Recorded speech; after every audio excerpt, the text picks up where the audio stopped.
Hi aspirants అందరూ ఎలా prepare అవుతున్నారు? Welcome to my channel Priyanka classes.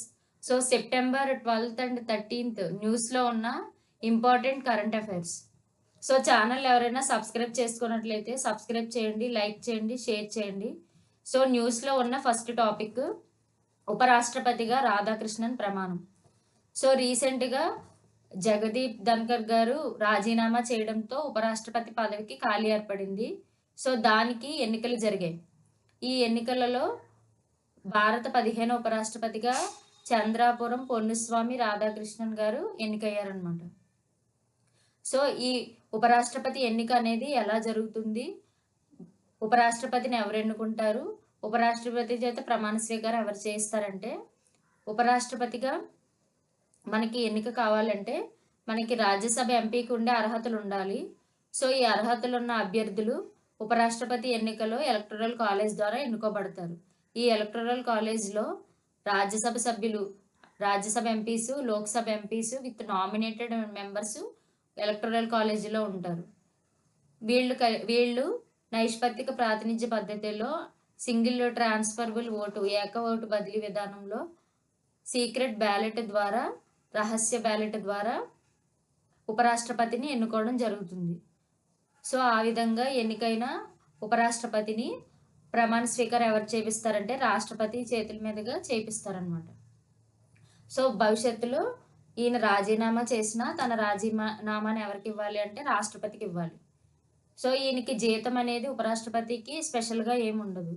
ఈయన రాజ్యసభ చైర్మన్‌గా విధులు నిర్వర్తిస్తారు. సో రాజ్యసభ చైర్మన్‌గా ఈయన వేతనం అనేది అందుకుంటారనమాట. ఈ ఉపరాష్ట్రపతి పదవీ కాలం 5 సంవత్సరాలు. నెక్స్ట్ న్యూస్‌లో ఉన్నది నేపాల్. రీసెంట్‌గా నేపాల్‌లో జరిగిన గొడవల వల్ల అంటే సోషల్ మీడియాని అక్కడ ఓలీ శర్మ ప్రభుత్వం బ్యాన్ చేసింది. దాంతో ఈ జనరేషన్ వాళ్ళందరూ నిరసన వ్యక్తం చేయడంతో ఆ గవర్నమెంట్ అనేది కుప్పకూలిపోయింది. ఈ నిరసనలో వాళ్ళు అవినీతి, నిరుద్యోగిత, తర్వాత ప్రస్తుతం ఉన్న ప్రభుత్వం మీద వాళ్ళకున్న అసంతృప్తిని నిరసన రూపంలో తెలియజేశారు. సో ఆ గవర్నమెంట్ కూలిపోవడంతో ఆపద్ధర్మ ప్రభుత్వం అనేది ఏర్పాటు చేశారు. దీనికి నేపాల్‌లో ఆ తాత్కాలిక ప్రధానిగా మొట్టమొదటిసారిగా ఒక మహిళని ఎంపిక చేశారనమాట. ఆవిడ సుశీలా కార్కి. సుశీలా కార్కి నేపాల్ ఇప్పటివరకు నేపాల్‌లో మొదటిసారి ఒక మహిళ ప్రధానిగా ఎన్నికయ్యారనమాట. ఈవిడ ఇంతకు ముందు ప్రధాన న్యాయమూర్తిగా కూడా పనిచేశారు. సో ప్రస్తుతం తాత్కాలిక ప్రభుత్వానికి ప్రధానిగా సుశీలా కార్కి పనిచేయనున్నారు. నెక్స్ట్ ఐరోపా దేశమైన అల్బేనియా కొత్తగా ఒక ఏఐ మంత్రిని అపాయింట్ చేసింది. క్యాబినెట్ మంత్రిగా నియమించిందనమాట. సో ప్రపంచంలోనే ఒక ఏఐని మంత్రిగా పెట్టిన మొదటి దేశంగా అల్బేనియా న్యూస్‌లో ఉంది. సో ఈ అల్బేనియా పెట్టిన ఈ ఏఐ మంత్రి పేరేంటంటే డియోలా. ఈ డియోలా అంటే అల్బేనియాలో అర్థం ఏంటంటే సూర్యుడు అని అర్థం. సో ఈ ఏఐ మంత్రి ఆ దేశ సంప్రదాయ దుస్తులను ధరించి సో అక్కడ ప్రజాధనంతో చేసే ప్రాజెక్టులు, టెండర్లు, తర్వాత ప్రజాధనం కేటాయింపుల మీద పారదర్శకతతో జరుగుతున్నాయా లేదా అనేది చూడనుందనమాట. సైబర్ క్రైమ్స్‌కి సంబంధించి ఇది సైన్స్ అండ్ టెక్నాలజీలోకొస్తుంది. ఇందులో ఈ కొత్తగా ఒక వర్డ్ వచ్చింది. అదే హోమోగ్లిఫ్ ఫిషింగ్ అటాక్. ఈ హోమోగ్లిఫ్ ఫిషింగ్ అటాక్ అంటే ఏంటంటే, మనం ఆన్‌లైన్‌లో చేసే షాపింగ్ సంస్థలైన అమెజాన్, ఫ్లిప్‌కార్ట్, మీషో ఇలా చాలా రకాల సంస్థల్లో జస్ట్ అందులో ఉన్న యూఆర్ఎల్‌లో అంటే దాని కోడ్‌లో అమెజాన్‌లో ఫర్ ఎగ్జాంపుల్ అమెజాన్ తీసుకుంటే అందులో ఏ అనే లెటర్‌ని చేంజ్ చేసి వేరే భాషలో సేమ్ ఏ లాగే ఉండే అక్షరంని ఈ ఏ ప్లేస్‌లో రీప్లేస్ చేస్తారనమాట. సో దానికి సంబంధించిన లింక్‌ని మన మొబైల్ ఫోన్‌కి పంపించడం జరుగుతుంది. మనం ఆ మొబైల్ లింక్ సేమ్ అమెజాన్ నుంచి వచ్చిన లింక్ లాగే ఉందని మనం దాన్ని క్లిక్ చేసి ఓపెన్ చేసినట్లయితే, మన యూజర్ ఐడీ, పాస్వర్డ్‌లని తీసుకొని వాళ్ళు దాని మీద వరుసగా ఆర్డర్స్ పెట్టినట్టు మనకి మెసేజ్ వస్తుందనమాట. కానీ కంప్యూటర్ మాత్రం వీటిని వేరుగా చదువుతుందనమాట. ఏ అనే లెటరు మన భాషలో, తర్వాత వేరే ఇంగ్లీష్ భాషలో, తర్వాత వేరే భాషలో కూడా అది ఏగానే ఉన్నా సో దీని అర్థం అనేది వేరు వేరుగా తీసుకుంటుంది కంప్యూటర్ అనేది. నెక్స్ట్ న్యూస్లో ఉన్నది ఏపీకి ఆంధ్రప్రదేశ్ గవర్నమెంట్కి సంబంధించి ఏలూరు జిల్లా పోలవరం నియోజకవర్గంలో జీలుగుమిల్లి దగ్గర ఒక నౌకాదళ ఆయుధాగారం ఏర్పాటు చేయబోతున్నారు. దీనికి 2,500 కోట్లతో ఈ ప్రాజెక్టుని కేంద్రం నెలకొల్పబోతుందన్నమాట. సో దీనికి ఎంత భూమి కావాలంటే 1166 ఎకరాల భూమి అనేది కావాలి. సో ఈ ప్రాజెక్ట్ అనేది భూసేకరణ పూర్తవగానే మొదలవుతుంది. నెక్స్ట్ రీసెంట్గా ఇండియాకి వచ్చిన మారిషస్ ప్రధాని నవీన్ చంద్ర రామ్ గులాం ఈయన సెప్టెంబర్ 11న వారణాసిలో మోదీతో భేటీ అయ్యారు.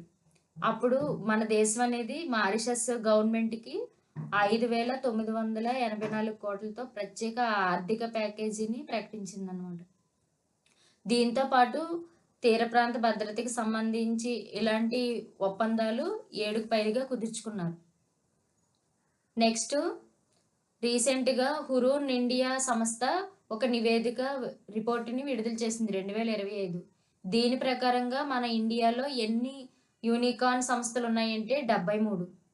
యూనికార్న్ అంటే ఏంటంటే ఒక స్టార్టప్ కంపెనీ యొక్క ఇన్వెస్ట్మెంట్ అనేది ఆ సంస్థ విలువ అనేది ఎప్పుడైతే $100 కోట్ల లేదా 8,800 కోట్లకి చేరుతుందో అప్పుడు అది యూనికార్న్ సంస్థగా మారుతుంది.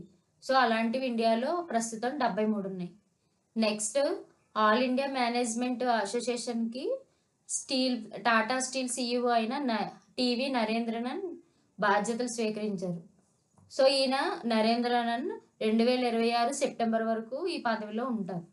Hollywood walk of fame star ఈ అవార్డుని ఇండియాలోనే ఫస్ట్ అందుకున్న భారతీయ నటిగా దీపికా పదుకొనే న్యూస్లో ఉన్నారు. నెక్స్ట్ కామన్వెల్త్ యూత్ పీస్ అంబాసిడర్గా గౌహటి IIT విద్యార్థి అయిన సుకన్య సోనోవాల్ ఎంపికైంది. ఈమె 2027 వరకు ఈ అంబాసిడర్గా ఉండబోతుంది. నెక్స్ట్ బయో ఇంధనాలను ఉపయోగించడంలో మనం చైనాను అధిగమించి ప్రపంచంలోనే 4వ అతిపెద్ద వినియోగదారుగా ఉన్నాం అన్నమాట.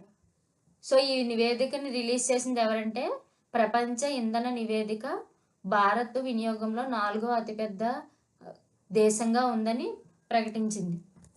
అమరావతి క్వాంటమ్ వ్యాలీలో క్వాంటమ్ క్రయోజనిక్ కాంపోనెంట్స్ ప్రాజెక్టు ద్వారా 200 కోట్లు పెట్టుబడి పెట్టేందుకు ఏ సంస్థ ముందుకు వచ్చిందంటే అంబర్ ఎంటర్ప్రైజెస్ ఇండియా లిమిటెడ్ అనమాట.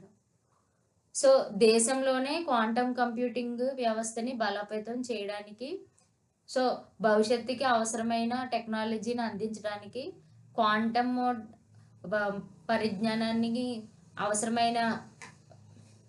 పరిజ్ఞానాన్ని పెంచుకోవడానికి ఏపీలో ఈ అమరావతి క్వాంటమ్ వ్యాలీ అనేది పెట్టబోతున్నారు.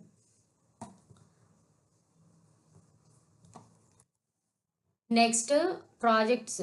ఈ ప్రాజెక్ట్స్ సంబంధించి రాష్ట్రంలో ఏపీ గవర్నమెంట్ సాగునీటి ప్రాజెక్టులని పూర్తి చేయాలని ప్రణాళికలు వేస్తుంది. ఇందులో మొత్తం 86 ప్రాజెక్టులు పూర్తి చేయాలంటే ప్రస్తుతం నిర్మాణంలో ఉన్నవి మనకి ఎంత ఖర్చు అవుతుందంటే 1,16,000 కోట్లు కావాలన్నమాట. సో తక్కువ ఖర్చుతో ఎక్కువ భూమి సాగులోకి వచ్చే విధంగా ఈ ప్రాజెక్టుని పూర్తి చేయబోతుంది. ఎంత కేటాయించారంటే 2,000 కోట్లు. ప్రస్తుత సంవత్సరానికి 1,000 కోట్లు, వచ్చే సంవత్సరం 1,000 కోట్లు. సో ఈ ఉత్తరాంధ్ర సుజల స్రవంతి ప్రాజెక్టుని కంప్లీట్ చేయడానికి 2 years టార్గెట్ పెట్టుకోవడం అనేది జరిగింది. సో ఈ వీడియో కనుక మీకు నచ్చినట్లయితే వీడియోని లైక్ చేయండి, షేర్ చేయండి, ఛానల్ని సబ్స్క్రైబ్ చేయండి. Thank you.